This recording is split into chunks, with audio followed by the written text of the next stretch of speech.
Potrivit sondajelor de opinie, la 30 de ani de la Revoluție, dacă Nicolae Ceaușescu ar candida la alegerile prezidențiale din România, le-ar câștiga detașat, probabil chiar din primul tur. Cea mai frumoasă perioadă din viața mea a fost în timpul lui Ceaușescu.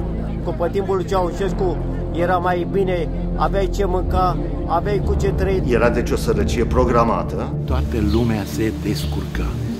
Nostalgicii perioadei comuniste sunt de fapt nefericiții tranziției.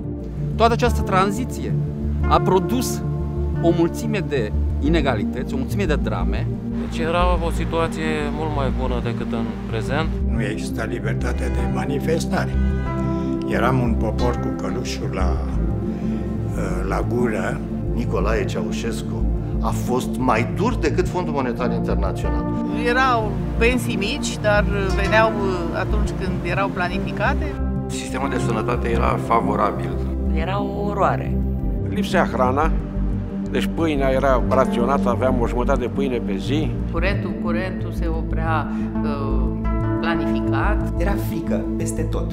Nu mi-era doar mie frică, tuturor ne era frică de securitate. Când ne e frică să deschidem și o cutie de conserve, să nu auzim pe Ceaușescu. Deci cele trei principii, libertatea, egalitatea și fraternitatea, nu sunt înțelese. Toate partidele care au fost la guvernare până acum au dezamăgit. Astea sunt lucruri care trebuie să le condamnăm, nu trebuie să le acceptăm. Aparențele înșeală întotdeauna. Eu, ca sociolog, dau vina pe sistem. Și de a spune cu toții că regele este îmbrăcat în nestemate și că trăim într-o epocă de aur, deși regele era gol.